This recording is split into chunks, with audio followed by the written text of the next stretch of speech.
Hello guys, welcome to my channel, that is Pathania Classes. Coming back to the topic, we are discussing about the classification of ligand. So next है हमारे पास on the basis of charge के basis पे आप ligand को किस तरह से classify करेंगे. First जिसके ऊपर negative charge होगा that is anion. After that जिसके ऊपर positive charge होगा cation, and neutral ligand जिसके ऊपर कोई charge नहीं होगा. सो एनायन में हो सकता है आपके पास fluoride, chloride, bromide, hydroxide, azide ion and cyanide ion, जहाँ पे नेगेटिव चार्ज बियर करेगा आपका लिगेंड. पॉजिटिव में हो सकता है NO पॉजिटिव, बार बार याद रखना है आपने कि जब भी Fe के साथ होगा +1 चार्ज करेगा.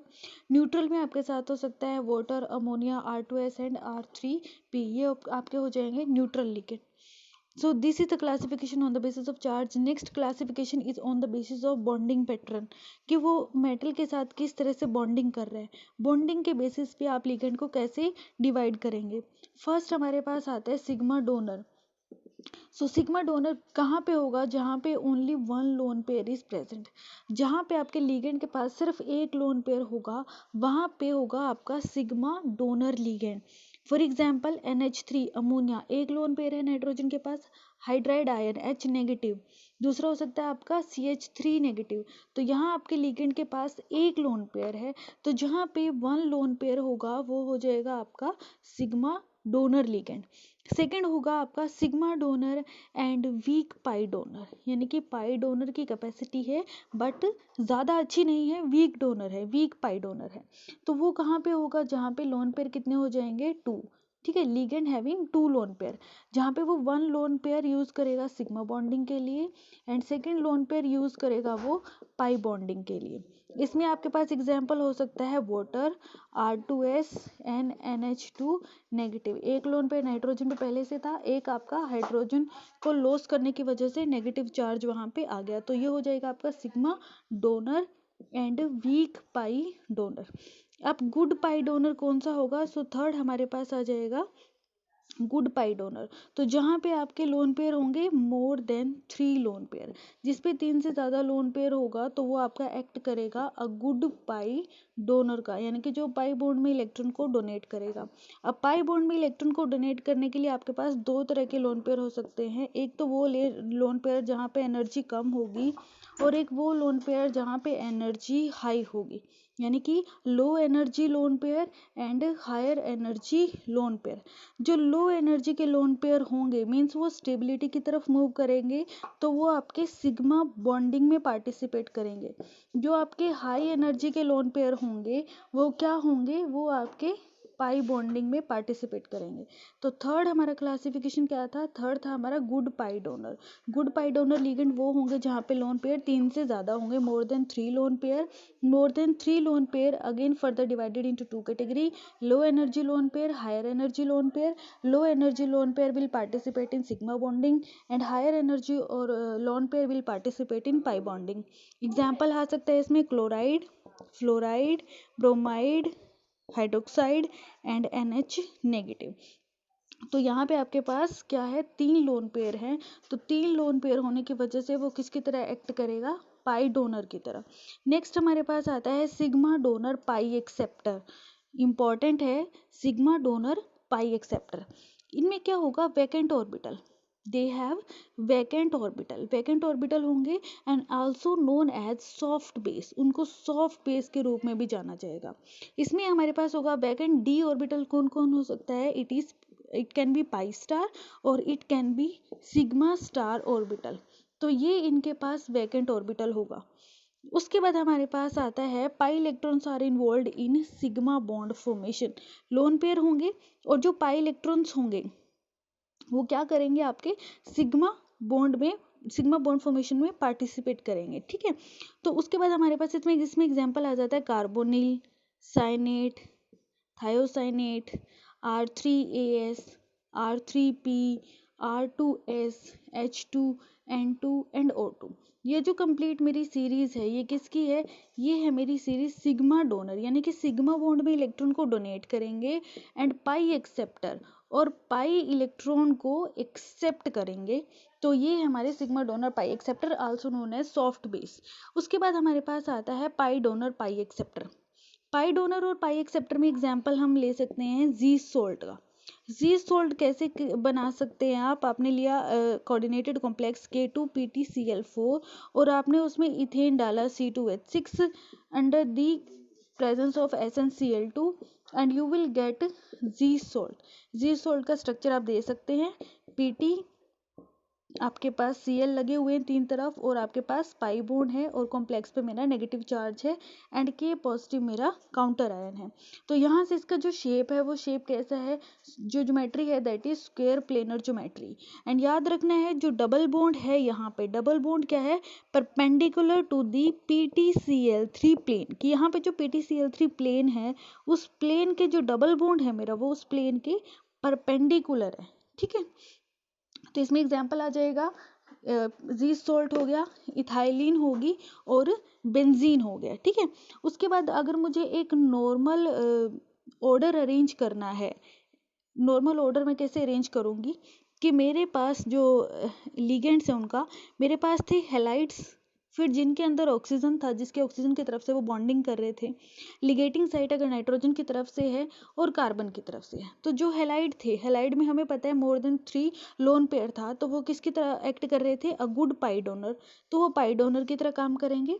ऑक्सीजन के पास 2 लोन पेयर है, नाइट्रोजन के पास 1 लोन पेयर होता है यूजुअली, तो ये किस में जाएंगे, ये सिग्मा बॉन्डिंग में जाएंगे, ये सिग्मा डोनर हो जाएंगे। और जो कार्बन वाला कॉम्प्लेक्स है मेरा, जैसे CO था, CS था, SCS था, SCN था, वो किसकी तरह काम कर रहे थे, वो काम कर रहे थे मेरे पाई एक्सेप्टर की तरह। ठीक है, तो जहाँ पे मेरे CO है, CS है, CN है, थायोसाइनेट, आइसोथायोसाइनेट हैं, तो वो पाई एक्सेप्टर की तरह काम करेंगे। ऑक्सीजन और नाइट्रोजन वाले यूजुअली मेरे सिग्मा बॉन्डिंग की तरह काम करेंगे। और हैलाइड में क्योंकि मोर देन 3 लोन पेयर है तो वो मेरा गुड पाई डोनर की तरह काम करेगा। ठीक है, पाई डोनर भी होगा और सिग्मा डोनर की कैपेसिटी भी होगी, बट गुड पाई डोनर होगा। और जो मेरे सिग्मा जो मेरा नाइट्रोजन वाले थे वो तो मेरे प्योर सिग्मा बॉन्डिंग थे, और ऑक्सीजन वाले क्या हो जाते हैं, sigma donor and week pi donor also. ठीक है, पाई डोनर भी होंगे बट वीक होंगे। उसके बाद हमारे पास आता है, क्वेश्चन आता है, जैसे अभी ये है Fe वाटर 5NO और कॉम्प्लेक्स पे है +2 चार्ज। तो हमने पढ़ा है कि जब भी आयरन मेटल होगा, आयरन मेरा सेंट्रल मेटल होगा, NO के ऊपर कितना चार्ज रहेगा, +1। क्या पूछा गया है, DPP का क्वेश्चन है। DPP मैं दूंगी आपको इस लेक्चर के बाद मैं आपको DPP भी दूंगी, जहाँ तक हमने स्टडी किया है वहाँ तक का। तो क्या पूछा है, इसमें पूछा है कि नंबर ऑफ अनपेड इलेक्ट्रॉन कितने हैं। यहाँ पे अनपेड इलेक्ट्रॉन आपने फाइंड आउट करने हैं इस कॉम्प्लेक्स में। तो NO के ऊपर +1 चार्ज है, तो यहाँ से हम क्या करेंगे, आयरन के सबसे पहले ऑक्सीडेशन स्टेट फाइंड आउट करेंगे। तो मैंने एक्स मेरा क्या है, अभी मुझे एक्स आयरन के लिए मैंने यूज़ किया एक्स, जिसकी मुझे ऑक्सीडेशन स्टेट फाइंड आउट करनी है। वाटर पे चार्ज 0 हो गया और NO पे +1, तो ये इसको किसके इक्वल रखना है, +2 जो मेरा कोऑर्डिनेटेड कॉम्प्लेक्स के ऊपर चार्ज है। तो एक्स मेरा कितना आ जाएगा यहाँ से, +1, यानी कि जो आयरन है वो किस में है, आयरन जो है वो +1 ऑक्सीडेशन स्टेट में है। आयरन का जो इलेक्ट्रॉनिक कॉन्फ़िगरेशन होता है दैट इज 3d6 4s2। तो 2 में से एक इलेक्ट्रॉन चला गया, कितना बच गया, 4s1, तो वो इलेक्ट्रॉन आपका शिफ्ट कर जाएगा D में। तो टोटल D में कितने हो जाएंगे, 7 इलेक्ट्रॉन। जब आप 7 इलेक्ट्रॉन को फिल करेंगे तो आप देखेंगे कि यहाँ पे कितने इलेक्ट्रॉन रह जाते हैं अनपेड, 3 इलेक्ट्रॉन। तो answer is 3 unpaired electron is present in this coordinated complex.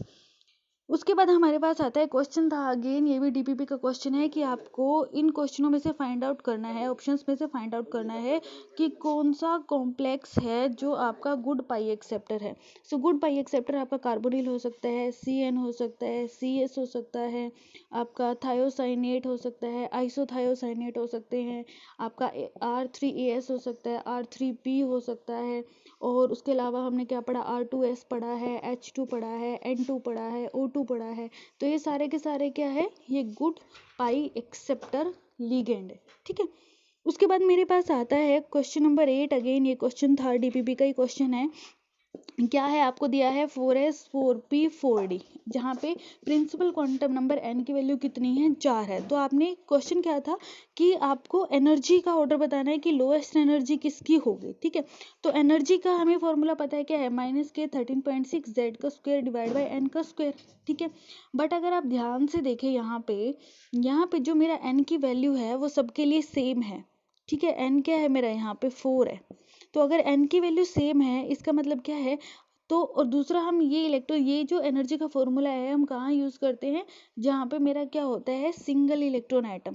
Single electron atom के लिए मैं ये एनर्जी का फॉर्मूला यूज़ करूँगी, दैट इज -13.6 जेड का स्क्वायर बटे एन का स्क्वायर। एन की वैल्यू सेम है, इसका मतलब एनर्जी क्या होगी सबके लिए सेम हो जाएगी, मीन्स 4s की energy equal to 4p equal to 4d। लेकिन ये याद रखने किस सिस्टम के लिए है ये, this is work only for the single electron system, जहाँ पे सिर्फ एक इलेक्ट्रॉन प्रेजेंट होगा, सिर्फ वहाँ पे आपका ये फॉर्मूला काम करेगा। ठीक है, उसके बाद हमारे पास आता है based upon the classification of ligand. अब लीगेंड के क्लासिफिकेशन के बेसिस पे हमने बताना है डेंटिसिटी क्या है और हैप्टिसिटी हमारी क्या है। सो डेंटिसिटी ऑलरेडी हम डिस्कस कर चुके हैं कि जहाँ पे लीगेंड सिर्फ और सिर्फ कनेक्ट करेगा तो वो डेंटिसिटी हो जाएगी। अगर कनेक्ट भी कर रहा है और कोऑर्डिनेट भी कर रहा है, कनेक्ट और कोऑर्डिनेशन दोनों है, तो वो हो जाएगी मेरी वहाँ पे हैप्टिसिटी। जैसे आप डायग्राम में देख सकते हैं, यहाँ पे डेंटिसिटी को कापा से डिनोट कर रहे हैं और हैप्टिसिटी को ईटा से डिनोट कर रहे हैं। तो यहाँ इथिलीन डायमीन का कॉम्प्लेक्स है Mn+2 के साथ जुड़ा हुआ है, और वहाँ पे हमारा जो है साइक्लोपेंटीन लिया हुआ है जो मेटल के साथ जुड़ी हुई है। ठीक है, सो अगर डेफिनेशन देखें यहाँ पे, so number of donor site in a ligand that bind to the central metal atom is considered as denticity, neither lone pair of electron nor number of ligand. क्या है कि नंबर जो लोन पेयर है denticity में क्या include करेंगे, सिर्फ आपको इंक्लूड करना है बाइंडिंग साइट। आपने देखना है कि डोनर साइड कौन सी है, सिर्फ उसी को इंक्लूड करना है, लोन पेयर को इंक्लूड नहीं करना है, ना अपनी नंबर ऑफ लिगेंड को इंक्लूड करना है। आपने सिर्फ किसको इंक्लूड करना है कि डोनर साइड कितनी है, तो वो हो जाएगी मेरी डेंटिसिटी, क्योंकि हमें सिर्फ कनेक्शन देखना है, कोऑर्डिनेशन नहीं देखना। ठीक है, और हैप्टिसिटी में क्या हो जाएगा कि मेटल के साथ, सेंट्रल मेटल एटम के साथ जो मेरे सराउंडिंग एटम है वो कोऑर्डिनेट भी करेंगे, तो उस केस में वो हो जाएगी मेरी हैप्टिसिटी। तो यहाँ पे अगर आप NH3 को देखें जो मेटल से जुड़ा हुआ है, तो यहाँ पे डेंटिसिटी कितनी है 1। अभी अगर मैं वाटर की बात करूँ तो वाटर में 2 लोन पेयर हैं और अमोनिया में 1 लोन पेयर था। अगर वो मेटल के साथ जुड़े, डेंटिसिटी कितनी हो जाएगी 1, कापा 1 हो जाएगा। और वाटर में भी देखें तो डेंटिसिटी कापा कितना हो जाएगा 1 हो जाएगा, क्योंकि लोन पेयर को इंक्लूड नहीं कर रहे, सिर्फ हमने लिगेटिंग साइट जो है, जो डोनर साइट है, सिर्फ उसको देखना है। तो डेंटिसिटी में आप only and only sigma bond को काउंट करेंगे। कहने का मतलब ये है, आप यहाँ पे पाई बॉन्ड या फिर जो लोन पेयर है उनको आप कंसिडर नहीं करेंगे। ठीक है, क्या करना है, डेंटिसिटी में सिर्फ और सिर्फ आपने सिग्मा बॉन्ड को काउंट करना है, लोन पेयर और पाई बॉन्ड को काउंट नहीं करना। ठीक है, तो जैसे नेक्स्ट एग्जांपल में दिया हुआ है F नेगेटिव है, मेटल के साथ जुड़ा हुआ है, मेटल से कनेक्ट है, तो यहाँ पे भी क्या है, कापा कितना हो जाएगा 1 हो जाएगा। ठीक है, और दूसरे में इथिलीन डायमीन का यूनिट था, अगर मैं Mn+2 के साथ जोड़ूँ यहाँ पे, तो यहाँ पे क्या है, नाइट्रोजन इस तरफ से भी बाइंड कर रहे हैं, एक नाइट्रोजन मेरा उस तरफ से बाइंड कर रहा है, तो मेरे पास लिगेटिंग साइड कितनी है 2। तो इस केस में जो मेरा कापा है वो कितना हो जाएगा 2 हो जाएगा कापा इस केस में। लेकिन अभी इसमें भी एक एक्सेप्शन है, वो अभी हम डिस्कस करेंगे वो एक्सेप्शन क्या है। उसके बाद हमारे पास आता है फैक्टर अफेक्टिंग डेंटिसिटी।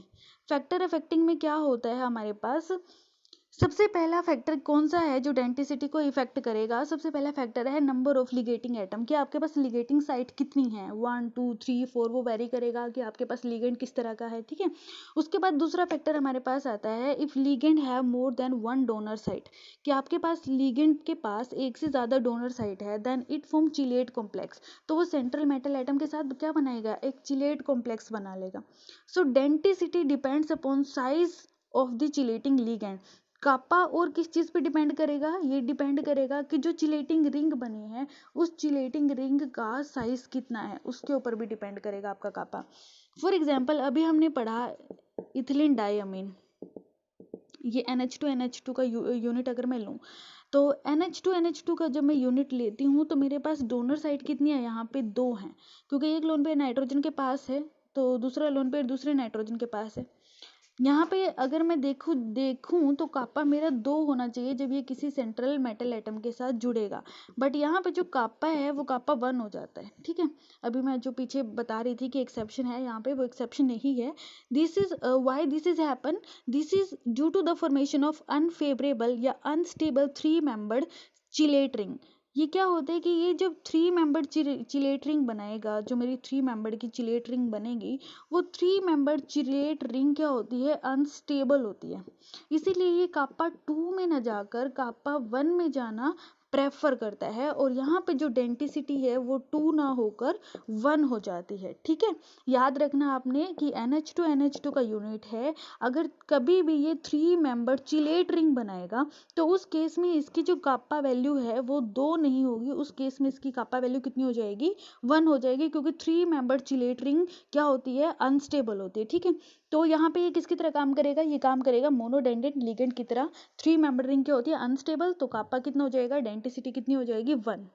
उसके बाद order of stability of chelate ring, कई बार क्वेश्चन पूछा जाता है ये कि ऑर्डर क्या है चिलेट रिंग की स्टेबिलिटी का, कि आपके पास एक चिलेट रिंग 5 मेंबर बन रही है, एक 6 मेंबर बन रही है, एक 4 मेंबर, एक 7 मेंबर। सिंपल सा याद रखो 5647, ये क्या है, ये चिलेट रिंग की स्टेबिलिटी है। क्या, 5647। 5 membered ring is more stable than 6 membered, 6 membered ring is more stable than 4 membered, and 4 membered ring is more stable than 7 membered। ठीक है, अब इसमें डिस्कस करते हैं 3 membered ring stable only when chylation is done with the large size metal atom, कि हमने 3 member chelation भी होता है जहाँ पे 3 मेंबर रिंग बनती है। तो उस केस में क्या होगा कि वैसे तो 3 मेंबर रिंग जो होती है वो यूजुअली मेरी अनस्टेबल होती है, बट जिस सेंट्रल मेटल एटम के साथ वो चिलेट कर रहा है वो उसके साइज पे भी डिपेंड करेगा। अगर मेरा साइज कैसा है, लार्ज है, तो रिंग का जो स्ट्रेन है, स्ट्रेन सिस्टम है, वो स्ट्रेन उसका लॉस हो जाएगा। स्ट्रेन अगर लॉस हो जाएगा तो रिंग मेरी स्टेबल हो जाएगी। यानी कि अगर लार्ज साइज मेटल एटम के साथ मेरी 3 मेंबर चिलेशन रिंग बन रही है तो वो रिंग क्या हो जाएगी, मेरी वहां पे स्टेबल हो जाएगी। ठीक है, याद रखना है 3 मेंबर रिंग जो है, चिलेशन रिंग है, वो तभी स्टेबल होगी जब मेरी सेंट्रल मेटल एटम का साइज बड़ा होगा। दूसरा केस हमारे पास आता है कि 6 मेंबर रिंग 5 मेंबर रिंग से स्टेबल कैसे हो सकता है। ये तब हो सकता है जब मेरे पास सिस्टम में एरोमेटिसिटी के ओरिजिनेट होने के चांसेस ज़्यादा हैं। यानी कि अगर मेरा सिस्टम हक्कल रूल को फॉलो करता है, Huckel rule of aromaticity that is 4n+2 pi rule को फॉलो कर जाता है, यानी कि मेरे सिस्टम में एरोमेटिसिटी आ रही है, तो उस केस में मेरी 6 मेंबर रिंग 5 मेंबर रिंग से स्टेबल हो जाएगी। ठीक है, जैसे एग्जाम्पल दिया हुआ है यहाँ पे, ये मॉलिक्यूल लिया, डाइकेटोन मॉलिक्यूल है, और यहाँ पे क्या किया, इसमें बेस डाला, तो बेस क्या करेगा, प्रोटॉन को एब्स्ट्रैक्ट करेगा, नेगेटिव चार्ज बनेगा, और उसके बाद मैं इसकी रिएक्शन करवा रही हूँ एसिटाइल एसिटोएसिनेट के साथ। तो यहाँ पे मेरे पास 6 मेंबर रिंग बन रही है, 6 मेंबर रिंग बन रही है और एरोमेटिसिटी ओरिजिनेट होगी, तो 6 मेंबर रिंग है, अनस्टेबल हो जाएगा इस केस के अंदर। अब ये जो मेरे पास एसिटाइल एसिटोनेट हम यूज करते हैं, this is used for the specific asymmetric epoxidation of allylic alcohol, कि एलाइलिक अल्कोहल का एसिमेट्रिक इपॉक्सीडेशन करने के लिए हम इस कंपाउंड का यूज करते हैं। उसके बाद हमारे पास आता है stability of 4 member ring. Stability of 4 member ring कहाँ पे होगा, डाइडेंटेड लिगेंड। डाइडेंटेड लिगेंड का मतलब क्या है, जहाँ पे मेरी कोऑर्डिनेटिंग साइट कितनी हो, 2 हो। लिगेंड लाइक मेरे पास क्या हो सकता है, कार्बोनेट, नाइट्रेट एंड सल्फेट, कि अगर मेरे पास ये लीगेंड है जो ऑक्सो एनायन टाइप के स्पीसीज बनाते हैं, फॉर्म 4 मेंबर्ड रिंग, तो ये 4 मेंबर्ड रिंग जनरेट कर रहे हैं, जैसे आप नीचे देख सकते हैं मेटल के साथ जुड़ेंगे तो 4 मेंबर्ड रिंग क्रिएट कर रहे हैं, 4 मेंबर्ड रिंग ऑक्सो एनायन बना रहे हैं। There 4 membered ring stable only when, कब, जब सेंट्रल मेटल एटम जिसके साथ ये कनेक्ट करेंगे वो 4D सीरीज का हो या फिर वो 5D सीरीज का हो। ठीक है, क्या कह रहे हैं कि डाइडेंडेंट लिगेंड जब मेटल के साथ जुड़ेगा, लाइक कार्बोनेट, नाइट्रेट, सल्फेट, ये मेटल के साथ जुड़ेगा तो ये क्या करेंगे, ये 4 मेंबर्ड रिंग बनाएगा। और ये 4 मेंबर्ड रिंग कब स्टेबल होगी, जब मेरी सेंट्रल मेटल एटम किस सीरीज से बिलोंग करेगी, 4D और 5D सीरीज से बिलोंग करेगी, और जहाँ पे मेरा कोऑर्डिनेशन नंबर हायर होगा, कितना होगा, 8, 10 या फिर 12। क्यों, क्योंकि आयनिक इंटरेक्शंस होते हैं तो आयनिक इंटरेक्शंस डायरेक्शनल लेस होता है, लिगेंड कहीं से भी आएगा, सेंट्रल मेटल एटम के साथ क्या करेगा, चिपकने की कोशिश करेगा और कोऑर्डिनेशन नंबर मेरा बढ़ जाएगा। ठीक है, तो 4 मेंबर रिंग स्टेबल होगा कब, जब मेरा डाइडेंटेड ligand central metal atom 4D और 5D के साथ जुड़ा होगा, और जिस केस में मेरा कोऑर्डिनेशन नंबर 8, 10 या फिर 12 होगा। ठीक है, उसमें आपके पास एग्जाम्पल दिया हुआ है, जैसे पहला है CONO2 6 O2 नेगेटिव। तो आपको पता है कोबाल्ट कहाँ से बिलोंग करता है, 3D से। तो 3D की मेटल होगी तो जो मेरा NO2 लिगेंड है ये किसकी तरह काम करेगा, अब ये बाइडेंडेंट लिगेंड की तरह काम नहीं करेगा, अब ये यूनिडेंडेंट लिगेंड की तरह ही काम करेगा।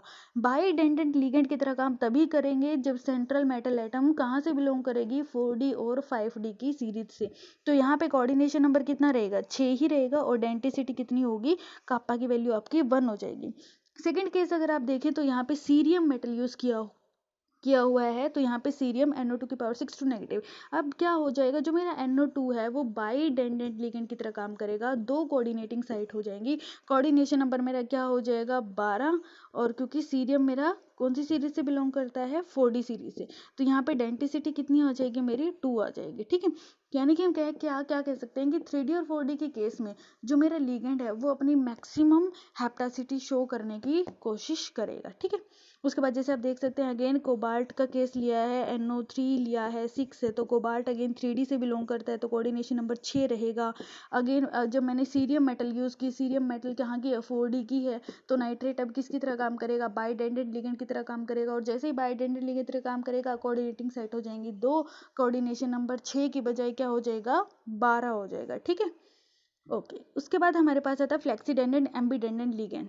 सो अभी वीडियो इतना आई थिंक सफिशिएंट है। This topic we will discuss in the next video. Till then take care, bye, and if you like this video please like, comment, share and subscribe the channel. Also press the bell icon for more updates. Thank you.